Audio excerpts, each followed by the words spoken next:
अल्लाह ही अल्लाह किया करो, दुख न किसी को दिया करो, जो दुनिया का मालिक है नाम उसी का लिया करो। तकमीली तलबीना, ताकत, सेहत और शिफा के लिए सुन्नत और तिब्बे नबवी का बेहतरीन नुस्खा। नाजरीन, क्या आप भी खुशहाल मालदारों की तरह कामयाब बिजनेस करके हजारों और लाखों रुपए कमाना चाहते हैं? अगर आपकी हाँ है तो आज ही से अपने इलाके में तकमीली तलबीना का आसान बिजनेस करना शुरू करें और चंद ही महीनों में कामयाब बिजनेसमैन बनने के तरीके बेहतरीन तजुर्बों के साथ सीखें। बिजनेसमैन बनने का ये मौका कहीं आपके भी हाथ से चला न जाए, इसलिए अभी हमसे राब्ता करें 9890963757। Takmili food products private limited, Malegaon, India. अस्सलामु अलैकुम वरहमतुल्लाहि वबरकातुहू। नाज़रीन, इस्तक़बाल है, स्वागत है आपका viral news live studio Jalgaon, Maharashtra, India में। मैं आपका मेज़बान मुफ्ती मोहम्मद हारून नदवी। आइए प्यारे मुल्क भारत की बहुत ही ख़ास बड़ी 10 अहम खबरों पर नज़र डालते हैं। लेकिन सबसे पहले मैं अपील करूंगा कि जो साथी नए हैं, अगर आप चाहते हो कि आपको मुल्क भारत की और पूरी दुनिया की सही और सच्ची खबरें देखने और सुनने को मिलें, तो फिर आप इस चैनल से जुड़ जाइए, सब्सक्राइब कर लीजिए हमारे इस चैनल को, बेल आइकॉन घंटी के बटन को भी दबा दीजिए ताकि हमारी हर वीडियो, हर खबर आपको आपके मोबाइल पर मिल सके। और हाँ नाज़रीन, हम हर रोज़ एक अपील करते हैं कि प्लीज़, ये एक प्राइवेट चैनल है और चैनल चलाने के लिए पूरी एक टीम काम करती है, बड़ा रुपया पैसा खर्च होता है। अगर आप चाहते हो कि ऐसे चैनल जो जुल्म और जालिमों के खिलाफ बेबाक बोल रहे हैं, अगर आप चाहते हो कि ऐसे चैनल मजबूत हों, बाकी रहे, तो प्लीज़ आप चैनल की फाइनेंशियल हेल्प, माली ताआवुन, माली मदद ज़रूर कीजिए। स्क्रीन पर आप नज़र डालें, हमारे चैनल का बैंक अकाउंट नंबर भी दिया जाता है। और अगर आप ऑनलाइन पैसा भेजकर मदद करना चाहते हैं तो गूगल पे, फ़ोन पे और पेटीएम, तीनों का एक ही नंबर है 9637541786। अल्लाह ने जो भी आपको ताकत दी है उस एतबार से आप हर दिन या हफ्ते में या महीने में एक बार ही सही 200, 500, 1000 जो भी आप मदद कर सकते हैं मदद कीजिए, चैनल को मजबूत कीजिए। नाज़रीन, आज जुमेरात का दिन है और आज रात बाद नमाज इशा फौरन 8:30 बजे इसी चैनल पर लाइव बयान होता है। आज के बयान का बड़ा अहम टॉपिक है, बड़ा अहम उन्वान है कि हज फर्ज है, हज जरूरी है, उम्रा नहीं।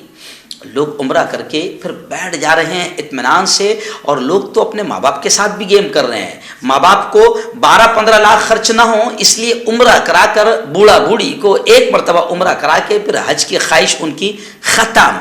तो उम्रे के नाम पर और क्या क्या हो रहा है, और लोग उम्रा कर रहे हैं तो क्या क्या कर रहे हैं, और टूर वाले भी क्या क्या कर रहे हैं, ये तमाम चीज़ें इंशाअल्लाह हज और उम्रे के ताल्लुक से आज रात 8:30 बजे इसी चैनल पर बयान होगी।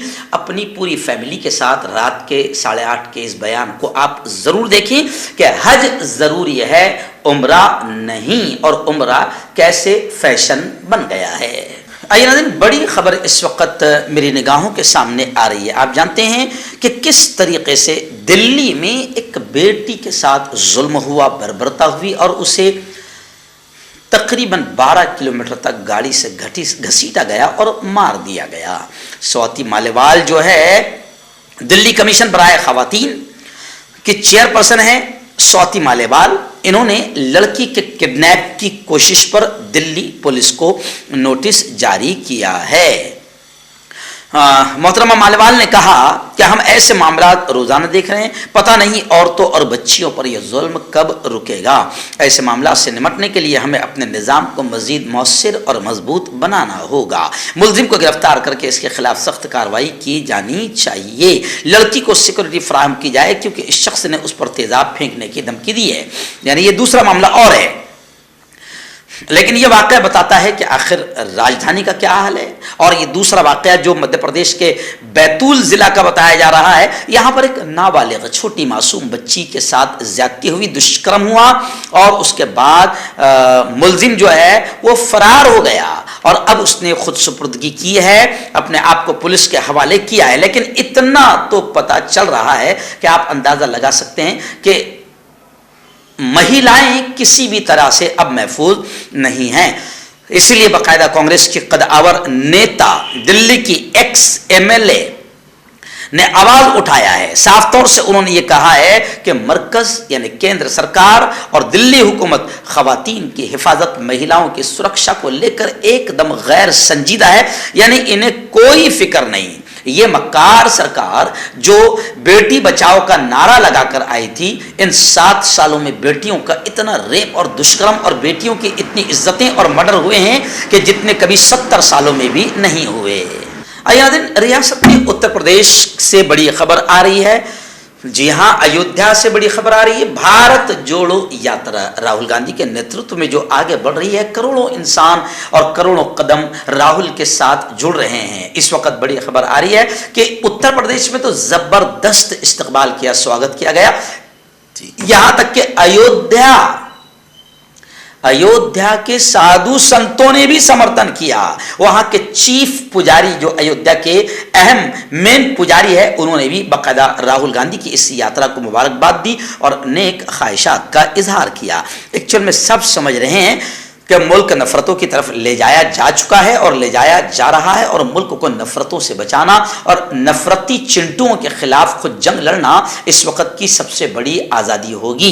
क्योंकि अंग्रेजों ने इतना नुकसान मुल्क को नहीं पहुंचाया था जितना इस वक्त ये नफरती चिंटू इस मुल्क को और मुल्क की एकता, अमन, अखंडता और शांति को नुकसान पहुंचा रहे हैं। रियासत उत्तराखंड के हल्द्वानी, जहां पर यूं समझिए कि मजलूमों को इतनी खतरनाक ठंड वाली सर्दी में, बर्फीले माहौल में, जहां यूं समझिए कि मजलूमों पर और जुल्म का पहाड़ तोड़ा गया और वहां की एक बस्ती को उजाड़ने और बुलडोजर चलाने के आदेश दे दिए गए, जिसकी वजह से हजारों महिलाएं अपने दूध पीते मासूम बच्चों के साथ रास्तों पर रात रात भर बैठी हुई है और कभी कैंडल मार्च कर रही है तो कभी वो खामोश एहतजाज और आंदोलन कर रही है। लेकिन वहां से हमारे रिपोर्टर अलमास ने बताया, नैनीताल से हमारे रिपोर्टर अलमास ने बताया कि हल्द्वानी में ये जो इलाका है, ये बहुत बड़ा इलाका है, जहां पर तकरीबन 4500 घर है। इसमें से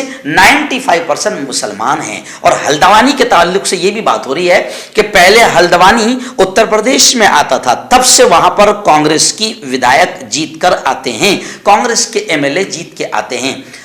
अब हल्द्वानी को जब उत्तराखंड में डाला गया तो उस वक्त अभी उत्तराखंड में यहाँ का जो मेयर है, बताया जा रहा है कि ये बीजेपी के मेयर हैं और इनके प्रचार के लिए खुद नरेंद्र मोदी आए थे, लेकिन इसके बावजूद भी बीजेपी नहीं जीती और ये मेयर नहीं जीता और कांग्रेस का ही विधायक जीता है। तो लोगों में इस किस्म की चर्चा है कि बीजेपी इस तरीके से इस बस्ती से बदला ले रही है। मैं आपको बता दूं कि गुज़िश्ता 2 दिन पहले गोदी मीडिया के आतंकी लोग वहां पर पहुंचे थे, जिन्होंने इन लोगों को आतंकी कहा, लव जिहादी कहा और कैंडल गैंग कहा और न जाने क्या क्या कहा। तो गोदी मीडिया को किस तरीके से वहां से फिर लोगों ने भगाया और गोदी मीडिया कितना रुस्वा, जलील और बेइज्जत हुआ, वो वीडियो हमने आपको गुज़िश्ता कल दिखाई थी।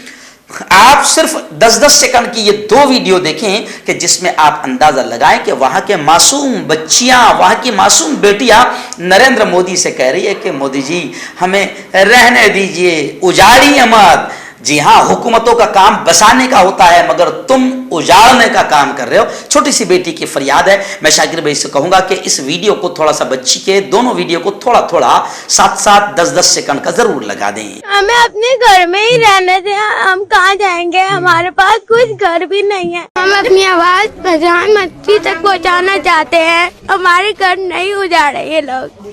आइए नाज़रीन, ऐसी बड़ी खबर रियासत आसाम से आ रही है। जी हाँ, आसाम में भी बीजेपी की हुकूमत है और बीजेपी की हुकूमत जहां भी है, ये ओरिजिनल तौर पर अल्पसंख्यक को, माइनॉरिटी को टारगेट, खासतौर से मुसलमानों को टारगेट कर रहे हैं। मुसलमानों को टारगेट करने में इनका जो अनभक्तों का, गोबर भक्तों का जो आतंकी टोला है, उनको सुकून मिलता है और बीजेपी उनको सुकून पहुंचाना चाहती है। और 2024 का इलेक्शन भी सामने आ रहा है, तो आसाम में भी बीजेपी की हुकूमत है और आसाम में बाकायदा बीजेपी ने काफी नुकसान पहुंचाया है मुसलमानों के मदरसों को और तालीमी एजुकेशनल इंस्टीट्यूट को, शैक्षणिक संस्थाओं को। इसलिए बाकायदा असदुद्दीन ओवैसी का एक बयान आया है। उन्होंने कहा कि प्रधानमंत्री जी, आसाम कोई देश के बाहर नहीं है, आसाम कोई बैरून मुल्क नहीं है, हमारे मुल्क का एक हिस्सा है। मदरसे के असातिज़ा से मुताल्लिक आसाम हुकूमत का जो घटिया रवैया है, इसको लेकर भी बाकायदा असदुद्दीन ओवैसी ने ऑब्जेक्शन जताया है। मैं आपको बताऊं कि आसाम के वजीर आला ने एक घटिया और नीच किस्म का आदेश जारी किया।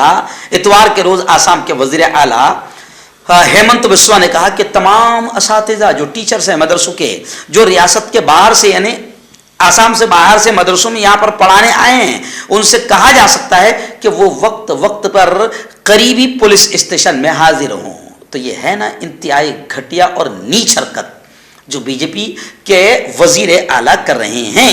ये इक़दाम जिहादी सरगर्मियों में उलमा के मुलव्विस होने के बाद रियासत में मदारिस की सख्त जांच के दरमियान किया गया है। तो जाहिर बात है कि ये इतना घटिया आदेश है कि जिसके खिलाफ पूरे मुल्क में आवाज़ उठनी चाहिए। कांटेक्ट कीजिए डॉक्टर जावेद से, जो कि गुप्त रोग विशेषज्ञ हैं। इसके अलावा जोड़ों का दर्द, बवासीर, शुगर गारंटी से बिल्कुल ख़त्म, गैस, तेज़ाब, लिकोरिया, लीवर, किडनी, गुर्दे में पथरी। अगर आप देश विदेश में उनसे दवाई हासिल करना चाहते हैं, स्क्रीन पर दिए गए नंबर पर कांटेक्ट करें।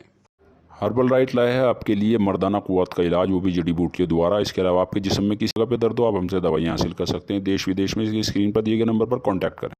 आइए नाज़रीन, इस वक्त एक बड़ी अफसोसनाक खबर हरियाणा हुकूमत को लेकर आ रही है। जी हाँ, एक बेटी है जो सेक्सुअल हरेसमेंट का शिकार हुई, जिनसी ज्यादती का शिकार हुई, खातून खिलाड़ी है। उसने हरियाणा हुकूमत पर संगीन इल्ज़ाम लगाते हुए कहा कि मुझे मुल्क छोड़ने के लिए 1 करोड़ रुपए की पेशकश की गई और मुझ पर दबाव बनाया गया। एक बैनुल अक़वामी इंटरनेशनल खिलाड़ी, खातून महिला खिलाड़ी को जिनसी तौर पर हिरासा करने के मामले में फंसे हरियाणा हुकूमत के वजीर संदीप सिंह पर मजीद संगीन इल्ज़ाम आयद हुए हैं। हरियाणा हुकूमत भी खुलकर संदीप सिंह की हिमायत में खड़ी हुई है, लेकिन उस बेटी का कहना है कि मुझको 1 करोड़ रुपए की पेशकश की गई कि तुम मुल्क छोड़ दो और काफ़ी मुझ पर दबाव और प्रेशर बनाया गया। आइए रियासत महाराष्ट्र के नांदेड़ जिला से एक बड़ी चौंकाने वाली खबर आ रही है। जी हाँ, लातूर के एक वकील का तेलंगाना में कत्ल किया गया और लाश को जला दिया गया। आखिर मुलजिम को नांदेड़ जिला के देगलूर से मुलजिम को गिरफ्तार किया गया। नाजायज़ ताल्लुकात के शिबा में पुणे के एक वकील को 2 रोज़ पहले तेलंगाना के एक इलाके में कत्ल करके उनकी लाश को पेट्रोल छिड़क कर जला दिया गया था। इस कत्ल केस का मुलजिम नांदेड़ जिला के देगलूर ताल्लुका के भक्तापुर का रहने वाला है और इसे पुणे पुलिस ने देगलूर नांदेड़ से गिरफ्तार किया है।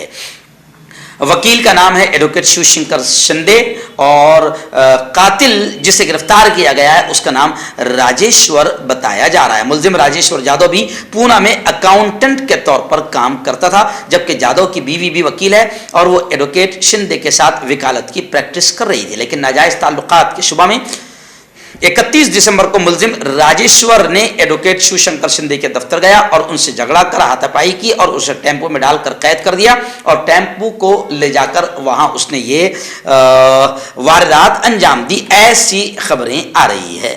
हाँ, ये बड़ी खबर आ रही है रियासत महाराष्ट्र की। जी हाँ, आप जानते हैं कि फैक्ट्रियां भी, बड़ी बड़ी फैक्ट्रियां भी महाराष्ट्र से चली गई है और अब जब से शिंदे और फडणवीस सरकार आई है तो महाराष्ट्र इतना कमजोर हो गया कि कर्नाटक के कुछ गांव भी कर्नाटक कब्जे में लेने की तैयारी कर रहा है और धीरे धीरे सारी चीजें बिक रही है। तो कांग्रेस के प्रदेश अध्यक्ष नाना पटोले ने खुलकर यह कहा कि शिंदे और फडणवीस हुकूमत अब महाराष्ट्र को भी बेचना चाहती है। महावितरण की निजकारी के लिए मालियाती मुशावरती बोर्ड में अंबानी और अडानी के बेटों का इंतखाब हुआ है, यानी अब उसमें अडानी और अंबानी के बेटों को घुसा दिया गया, यानी ये शोबा भी अडानी और अंबानी के हवाले कर दिया जाएगा। महाराष्ट्र बिजली के प्राइवेटाइजेशन के खिलाफ, निजकारी के खिलाफ मुलाजिमीन हड़ताल कर रहे थे। बताया जा रहा है कि हड़ताल के दौरान बिजली की फराहमी दी गई।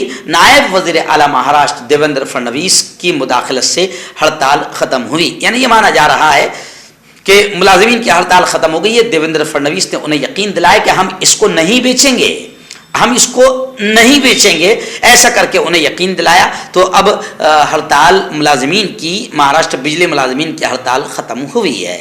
आइए दिन बड़ी खबर रियासत महाराष्ट्र की एक और आ रही है। जी हाँ, आप जानते हैं कि शिंदे जी ने बगावत की और फिर उसके बाद में महाविकास अघाड़ी की सरकार गिर गई। फिर शिंदे जी जो कभी नहीं सोच सकते थे वो मुख्यमंत्री बन गए, और पहले जो मुख्यमंत्री थे बीजेपी के दौर में फडणवीस उप मुख्यमंत्री बन गए। शिंदे जी को इनाम तोहफा मिल गया, मुख्यमंत्री बन गए। और अब फिर उसके बाद में उद्धव और ठाकरे और शिंदे ग्रुप में लगातार एक दूसरे के खिलाफ झड़प चल रही है। अभी खबर आ रही है कि उद्धव ठाकरे ग्रुप के जो अनिल परब है उनको जबरदस्त झटका लगा है। ईडी ने उनकी 10.20 करोड़ की जायदाद को जब्त कर लिया है। एक्चुअल में अपोजिशन का मानना है कि बीजेपी अपने मुखालिफिन और अपनी अपोजिशन को दबाने और कुचलने के लिए सीबीआई, ईडी और सरकारी इदारों का नाजायज तरीके से इस्तेमाल कर रही है। आया दिन रियासत मध्य प्रदेश के जिला सागर से एक अजीब खबर आ रही है। जी हाँ, मध्य प्रदेश में एक कत्ल के मुलजिम, कत्ल का जिन पर इल्जाम है, उनके मकान को जमींदोज कर दिया गया। मध्य प्रदेश के जिला सागर में एक शख्स के कत्ल के मामले में जिला इंतजामिया ने मुलजिम के 5 मंजिला होटल को गिरा दिया। सरकारी मालूमात के मुताबिक मकरोनिया में जगदीश यादव के घिनौने कत्ल के मुलजिम के 5 मंजिला होटल को गुज़िश्ता कल देर शाम जिला इंतजामिया ने जमींदोज कर दिया, मुनहदिम कर लिया। ये गुप्ता का होटल, ये मिश्री गुप्ता का होटल था जिसे कत्ल के बाद बीजेपी से निकाल दिया गया था। इंतजामिया ने माहिरीन की निगरानी में कंट्रोल ब्लास्टिंग के जरिए होटल को मिसमार करने का मंसूबा बनाया। इंतजामिया ने पूरी तैयारियों के साथ रात गए इसे जमींदोज कर दिया। नाज़रीन, आखिरी बड़ी खबर इस वक्त रियासत महाराष्ट्र के पुणे के महाड़ भोरुड़ पर से आ रही है। वहां पर एक वादी है, पहाड़ियों का हिस्सा है। वहां पर एक नौजवान सेल्फी ले रहा था। ये सेल्फी का भूत बड़ा खतरनाक जवानों पर आ गया है और जान से खेलते हुए ये सेल्फियां ले रहे हैं। तो सेल्फी लेते हुए एक नौजवान 700 फीट गहरी खाई में जा गिरा। घंटों की तलाश के बावजूद भी नाकामी हाथ आई है। अभी तक उसकी लाश नहीं मिली है। मंगल को नौजवान के खाई में गिरने की इत्तला मिली है, उसकी गाड़ी सड़क पर मिली है। नौजवान की तलाश मंगल की शाम तक जारी रही, लेकिन इसके बारे में अब तक कुछ पता नहीं चल पाया है। नाज़रीन, मैं आपको बताऊं कि आज मैं गुजरात के लिए रवाना हो जाऊंगा। आइंदा कल जुमा की नमाज में पढ़ा होगा, वहां पर मेरा बयान होगा 12:50 को। व्यारा की स्टेशन वाली मस्जिद पर मेरा बयान होगा।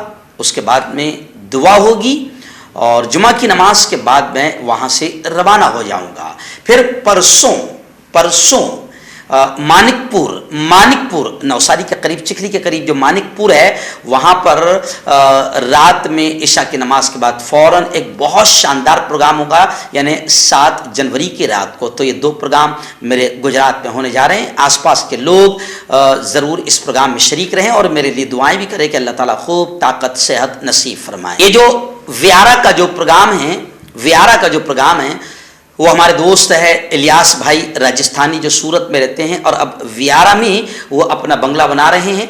तो उन्होंने इस प्रोग्राम को रखा है और वहीं पर उन्होंने दुआएं भी रखी है। जोड़ों की पुरानी से पुरानी लाइलाज तकलीफ जैसे घुटनों का दर्द, पीठ और कमर का दर्द, कंधे, गर्दन और पैरों में दर्द के लिए संधि प्लस। क्यों होता है जोड़ों में दर्द? क्यों रहती है जोड़ों में जकड़न? क्यों हो जाती है जोड़ों में सूजन? क्यों बन जाती है जोड़ों में गांठ? क्यों थम सी जाती है जिंदगी?